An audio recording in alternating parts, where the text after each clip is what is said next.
साथियों नमस्कार, स्वागत है आप सबका आपके अपने यूट्यूब चैनल देववाणी में। साथियों आज इस वीडियो में हम संविदा कर्मचारियों के सेवा नियम संबंधी जो एसओपी तैयार होनी है और 2 साल की छूट के लिए जो सूचनाएं मांगी जा रही है, उसके बारे में चर्चा करेंगे। वीडियो काफ़ी महत्वपूर्ण होने वाला है आपके लिए, काफ़ी सारे डाउट्स जो हैं आपके वो इस वीडियो में क्लियर होंगे। उससे पहले साथियों मेरा आपसे अनुरोध है कि आपने यदि अभी तक मेरे चैनल को सब्सक्राइब नहीं किया है तो प्लीज़ साथियों मेरे चैनल को सब्सक्राइब करें। आप जब चैनल को सब्सक्राइब करते हैं तो हमें मोटिवेशन मिलता है साथियों आपके लिए नए नए वीडियो बनाने का, नई नई जानकारी लाने का। इसलिए साथियों मैं बार बार आपसे रिक्वेस्ट करता हूं कि प्लीज़ चैनल को सब्सक्राइब करें। आप वीडियो को पूरा देख लेते हैं, आपको कहीं ना कहीं पसंद भी आता है, जानकारी भी मिलती है, फिर भी आप चैनल को सब्सक्राइब नहीं करते तो साथियों ये एक अच्छी बात नहीं है। साथियों संविदा कर्मचारियों के जो फाइल है वो कहीं ना कहीं बचपन में आपने एक सांप सीढ़ी का खेल खेला होगा, उसकी तरह चलती है साथियों। और बहुत बार ऐसा होता है कि वो फाइल जो है अपनी सीमा पर पहुंचती पहुंचती और 99 पे फिर से कोई सांप उसको काट लेता है और वापस वो नीचे आ जाती है साथियों। ऐसा ही कुछ जो है सेवा नियम की फाइल के साथ हो रहा है। सेवा नियम साथियों नियमितीकरण की कड़ी का सबसे महत्वपूर्ण बिंदु जो है वो सेवा नियम है। पिछले कुछ दिनों में आपने देखा होगा कि चतुर्थ श्रेणी कर्मचारियों की भर्ती के लिए, ड्राइवर की भर्ती के लिए जो है सेवा नियमों में सुधार किया गया है। पंचायती राज में कुछ भर्तियां होनी है उनके लिए भी सेवा नियमों में सुधार किया गया है। तो ये शब्द जो है सेवा नियम शब्द बार बार आपके आगे आता है जब भी कोई नियमित भर्ती में कोई संशोधन या कोई सुधार जब सरकार को करना होता है। तो इसीलिए साथियों नियमितीकरण के लिए भी क्या है, जो आपके नियमित पद सर्जित हुए हैं उनका सेवा नियम जो है बढ़ना बहुत आवश्यक है। परंतु साथियों सबसे पहले क्या हुआ कि विभाग द्वारा सेवा नियम बनाए जाने थे। प्रत्येक विभाग द्वारा अलग अलग सेवा नियम तैयार करने के लिए कहा गया और विभाग जैसे ही सेवा नियम तैयार करके प्रस्तुत करते उनमें कोई ना कोई ऑब्जेक्शन लग जाता। फिर सेवा नियम की फाइल जो है कार्मिक विभाग के पास गई। कार्मिक विभाग द्वारा सेवा नियम तैयार करने थे, परंतु उनके द्वारा बहुत सारे दिशा निर्देश जो है इस बारे में वित्त विभाग से मांगे गए और वित्त विभाग ने सोचा कि इतने सारे दिशा निर्देश देने से अच्छा है कि हम खुद ही जो है वो सेवा नियम तैयार कर लें। और उसमें साथियों एक बात सामने आई कि वित्त विभाग जो है अब सेवा नियम तैयार कर रहा है। सभी संविदा कर्मचारियों के लिए जो है सभी विभागों के संविदा कर्मचारियों के लिए एक समान सेवा नियम, यूनिवर्सल सेवा नियम बनाए जाएंगे। और उसमें फिर एक बात सामने और आई कि सेवा नियम जो है वो सहकारी समितियों की तर्ज पर, बोर्ड निगम आदि की तर्ज पर जो है वो बनाए जा रहे हैं। परंतु साथियों उसमें भी दिक्कत ये आई कि जो अलग अलग विभाग हैं उनमें क्या है संविदा कर्मचारियों की प्रवृत्ति अलग अलग है, उनके काम करने की प्रवृत्ति अलग अलग है, ग्रेड पे अलग अलग है, टेक्निकल नॉन टेक्निकल पोस्टें हैं, मैनेजमेंट कैडर की पोस्टें हैं। हर विभाग की जो प्रवृत्ति है वो अलग अलग है। इसलिए साथियों सभी के एक समान सेवा नियम बनाए जाने वाले संभव नहीं हो पाए साथियों। इसलिए साथियों फिर विभाग ने क्या सोचा, वित्त विभाग ने, कि अब ये सेवा नियम जो है वो संबंधित विभागों से ही तैयार कराए जाएं। और साथियों उचित भी यही होगा क्योंकि जो विभाग है वो आपके पदों को ज़्यादा अच्छे तरीके से जो है ब्रीफ कर सकता है साथियों। इसलिए वित्त विभाग द्वारा जो एक एसओपी इसके लिए तैयार की गई। एसओपी साथियों क्या होता है, किसी भी काम को करवाने का एक स्टैंडर्ड जो है प्रोसीजर होता है। इसके अंदर क्या है, विभाग एक टाइमलाइन जारी करेगा, कौन सा काम कब और किसे करना है ये सारा विवरण जो है उस एसओपी में होगा। काम किस तरीके से होगा और कब तक उसको पूर्ण करना है।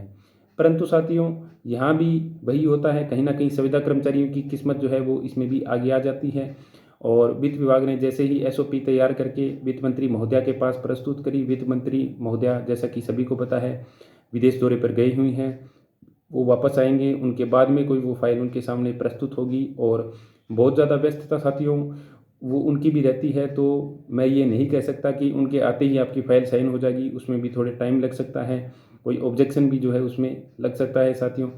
तो उसके बारे में भी अनिश्चितताएं हैं, अभी कुछ कहा नहीं जा सकता। लेकिन एसओपी जैसे ही जारी होगी तो उसके बाद में काम करवाना आसान हो जाएगा साथियों। लेकिन काम आसान तभी होगा जब आप सारे एकजुट होकर और वो काम को करवाएंगे और फाइल जहाँ जहाँ पहुँच रही है उसका फॉलोअप लेंगे साथियों। जैसे मान लीजिए एसओपी की फाइल पर वित्त मंत्री महोदय द्वारा ओके होते ही वो वित्त विभाग में चली जाएगी, तो आप लोग वित्त विभाग में फॉलोअप लीजिए कि सर आप लोग जल्दी से जल्दी जो है डिपार्टमेंट्स को एसओपी जारी कर दीजिए। आपके डिपार्टमेंट में एसओपी आने के बाद में आप अपने अपने डिपार्टमेंट में संपर्क करें और जो एसओपी के अकॉर्डिंग जो सेवा नियम बनने हैं वो बहुत ही बेहतर तरीके से तैयार करवाएं। ये आपकी पूरी सर्विस की जो है एक रूपरेखा इस सेवा नियमों के माध्यम से बढ़ने वाली है। तो जब डिपार्टमेंट में आपके अधिकारियों के पास जब ये पावर होगी तो आपके लिए वो काम करवाना आसान होगा साथियों। लेकिन काम आसान तभी होगा जब आप एकजुटता से और एकरूपता से काम करेंगे। और साथियों, एसओपी बनने से यह भी फायदा होगा कि जो सभी विभाग हैं उनके सेवा नियमों में एकरूपता रहेगी और काम भी जो है वो टाइमलाइन के अकॉर्डिंग जल्दी होगा। लेकिन साथियों, टाइम कंज्यूमिंग है, इसके अंदर भी हो सकता है महीना, 1.5 महीना, 2 महीना भी इसमें जो है टाइमलाइन दे दी जाए, टाइम लग जाए इसके अंदर। और वो काम जल्दी करवाने के लिए साथियों क्या है, आप सभी को एकजुट होकर प्रयास करने की आवश्यकता है। दूसरा काम साथियों, जो 2 साल की छूट वाला चल रहा था, 2 साल की छूट जो बजट घोषणा की गई थी, परंतु साथियों उसमें भी ऑब्जेक्शन लग गया। और उसमें जो क्या है कि इसके अंदर कितने कर्मचारी और आएंगे 2 साल की छूट देने के बाद में, और उनका वित्तीय भार जो है वो क्या पड़ेगा सरकार पे, इसका जो है रिपोर्ट सभी विभागों से अब जो है मांगी गई है वित्त विभाग द्वारा। और इससे संदर्भित आपने पंचायती राज विभाग का एक ऑर्डर भी कल देख लिया होगा, निकला है, जिसमें सभी पदों में कौन कौन से कर्मचारी जो है इसमें और ज़्यादा शामिल होंगे और वित्तीय भार इसके अंदर क्या रहेगा, उसका डाटा जो है मांगा गया है। तो साथियों, इसमें भी क्या है, अब टाइम लगेगा, विभागों से सूचनाएं मांगी जाएगी, विभाग जो है अलग अलग नीचे जिला स्तरीय अधिकारियों से ये सूचनाएं मांगेंगे और फिर उसमें टाइम कंज्यूमिंग साथियों होगा। तो साथियों, ये सारी चीज़ें जो है समय लगने वाली है और इनको जल्दी तभी करवाया जा सकता है जब सारे आप एकजुट होकर एकरूपता से प्रयास करेंगे साथियों। अन्यथा जो है इन कामों में समय लगता जाएगा। और मान लीजिए ये वित्तीय वर्ष अगर निकल गया और जो सुविधा कर्मचारी अभी पात्र हैं, जिनके पद सर्जित हो चुके हैं, वो यदि नियमित नहीं होते हैं, सेवा नियम आपके नहीं बनते हैं इस वित्तीय वर्ष में, तो फिर साथियों 1 अप्रैल 2025 के बाद में अब जो संख्या नियमितीकरण के दायरे में आने वाले कर्मचारियों की 8 से 10 हज़ार है, वो 40 से 50 हज़ार पे पहुंच जाएगी। और उसके बाद में जितनी ज़्यादा संख्या बढ़ेगी, काम उतना ही ज़्यादा जटिल हो जाएगा। एक बार यदि ये काम कंप्लीट हो जाता है इसी वित्तीय वर्ष में, 8-10 हज़ार संविदा कर्मचारी आपके पात्र हो जाते हैं, हर कैडर में कोई ना कोई संविदा कर्मचारी पात्र हो जाता है, सेवा नियम आपके अच्छी तरीके से बन जाते हैं, इंप्लीमेंट हो जाते हैं, तो आगे भी साथियों आपको दिक्कत नहीं आएगी। आगे तो फिर सीधा इतना ही काम बचेगा कि पद सर्जित होने हैं और स्क्रीनिंग होनी है और नियुक्ति आदेश जारी होने हैं, बस इतना ही काम बचेगा, क्योंकि सेवा नियम आपके ऑलरेडी तैयार हो चुके होंगे। तो साथियों, इसलिए क्या है, इस काम को आप थोड़ा मिलकर जल्दी करवाइए साथियों। दूसरी बात साथियों ये भी है कि जितने भी यूट्यूब चैनल हैं और जितने भी जो आपके लीडर लगे हुए हैं, उन सब का काम जो है आपके काम को जल्दी करवाना, आपका मार्गदर्शन करना है। जब भी देखा गया है कि काम डिले होता है तो आप लोग यूट्यूब पर टिप्पणियां करने लगते हैं, या आप जो आपका केंद्रीय नेतृत्व है उस पर टिप्पणियां करने लगते हैं। साथियों, इससे काम जो है जल्दी नहीं होगा। हमारा काम तो मात्र आपका मार्गदर्शन करना है, सरलीकरण करना है, जो आदेश निर्देश जो अधिकारियों द्वारा दिए जाते हैं उनकी व्याख्या करना है साथियों, जिससे आपका काम जल्दी हो सके। हमारे हाथ में आपका काम करवाना नहीं है साथियों। इसलिए साथियों, आपसे रिक्वेस्ट है कि आप हमें जितना ज़्यादा हो सके मोटिवेट करिए, ताकि हम जो है और ज़्यादा प्रयास करें, आपके लिए नई नई सूचनाएं जो है निकाल कर लाएं, और जो भी विभाग द्वारा सूचनाएं मांगी जा रही है वो जल्दी से जल्दी उनको कैसे हो, इसलिए आपका मार्गदर्शन हम कर सकें। ठीक है साथियों, एसओपी जो जारी हुई है उसके बारे में मैंने आपको बता दिया कि स्टैंडर्ड जो एक प्रोसीजर है वो जारी होने वाला है जल्द ही, वित्त विभाग द्वारा सभी विभागों को जारी किया जाएगा। आप वित्त विभाग में फॉलो अप लीजिए और उसके बाद में आप अपने अपने विभागों में फॉलो अप लेकर उसको जल्दी से जल्दी तैयार करवाइए। और 2 साल की छूट के लिए साथियों जो सूचना मांग ली गई है, कोई इलाज नहीं है उसका, देनी पड़ेगी सूचना, तो वो सूचना भी है। बहुत कम संख्या में साथी जो हैं इस छूट के बाद में उसमें पात्र होंगे, बहुत ज़्यादा संख्या भी बढ़ने वाली नहीं है, क्योंकि ज़्यादा संख्या जो है वो अगले वित्तीय वर्ष में बढ़ेगी। इसलिए ये सूचना बहुत ही छोटी सी सूचना है साथियों। और यदि मैं तो ये कहता हूँ कि ये सूचना जो मूल विभाग है, जो विभाग का मुख्यालय है, वहाँ से यदि तैयार होती, क्योंकि अडोप्शन के टाइम सारी कर्मचारियों की सूचनाएं जो हैं उनके पास आ चुकी है, तो वहाँ से यदि तैयार होती तो और जल्दी तैयार हो जाती साथियों।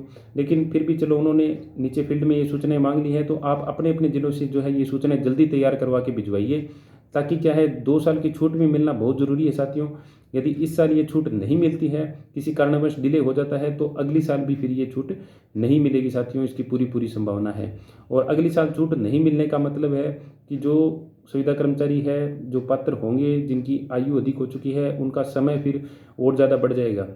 5 साल में नियमित होंगे तो फिर 2-3 साल और सर्विस करनी पड़ेगी। इससे अच्छा है साथियों कि सभी मिलकर प्रयास करें, ये सूचनाएं जल्दी तैयार करवाएं और ये फाइल जो है जल्दी क्लियर करवाएं। और यदि इन सब सूचनाओं की आवश्यकता भी नहीं है, इस बारे में वित्त मंत्री महोदय से आप रिक्वेस्ट करिए कि सर ये बजट घोषणा है, सीएम साहब से रिक्वेस्ट करिए कि सर जो पिछले कुछ दिनों में घटनाएं हुई हैं, हमारे सुविधा कर्मचारी लगातार जो है रिटायर होते चले जा रहे हैं। बहुत से संविदा कर्मचारियों की जो है आकस्मिक मृत्यु भी पिछले दिनों में हो चुकी है। इन सब चीज़ों से आप अवगत करवाइए मंत्रियों को, सीएम सर को, वित्त मंत्री महोदया को कि सर ये स्थितियाँ जो है अब चल रही है, इसलिए प्लीज़ आपसे रिक्वेस्ट है कि हमारे काम जो है वो थोड़ा आप जल्दी करवा दीजिए, ताकि क्या है जो साथी जिनकी एज अधिक हो चुकी है उनको थोड़ा बहुत जो है लाभ इसका मिल चुके। नहीं तो साथियों जितना डिले होगा उतना ही ज़्यादा जो है संविदा कर्मचारियों का इसमें नुकसान होगा साथियों। और यह काम तभी होगा जब आप एकजुटता से जो है मिलकर जो काम करेंगे, जो नए साथी हैं वो भी और जो पुराने साथी हैं वो भी।